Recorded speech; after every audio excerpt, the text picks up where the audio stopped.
தாய் தமிழ் உறவுகளுக்கு வணக்கம். உதயநிதி நண்பர் கைதாகின்றார். உதயநிதி நண்பர் கைதாகின்றார் என்ற தலைப்பில் இந்த காணொலியை காண்கிறோம்.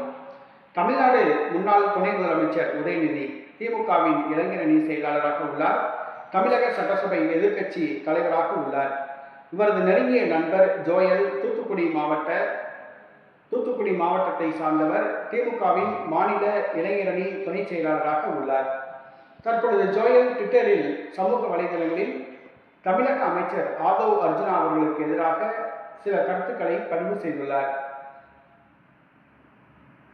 அதாவது, பொதுப்பணித்துறைக்கு அர்த்தம் தெரியாத புறம்போக்கே, 6 அடி உயரம் வளர்ந்தும் மூளை வளராத புறம்போக்கே என்று பதிவு செய்துள்ளார்.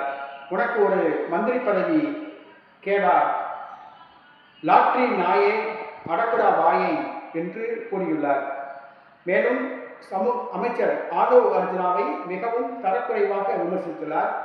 கரூர் சம்பவம் சம்பந்தமாக உடனடியாக பதிவு செய்துவிட்டு அந்த பதிவை நீக்கிய கோழையே என்று கூறியுள்ளார்.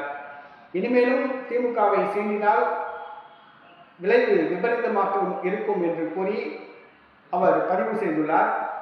தமிழக அமைச்சர் ஆதவ் அர்ஜுனாவை கீழ்த்தரமான வார்த்தைகளால் விமர்சித்து பதிவு செய்துள்ளார்.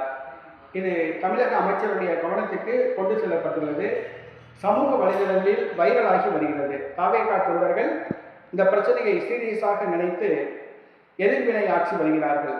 தற்பொழுது எந்த நேரத்திலும் திமுக மாநில இளைஞரணி துணை செயலாளர் ஜோயல் கைது செய்யப்படலாம் என்று கூறப்படுகிறது. தமிழக அமைச்சரை கீழ்த்தரமான வார்த்தைகளால் விமர்சித்து பதிவு செய்த காரணத்தினால், சமூக வலைதளங்களில் பதிவு செய்த காரணத்தினால் எந்த நேரத்திலும் ஜோயல் கைது செய்யப்படலாம் என்று எதிர்பார்க்கப்படுகிறது.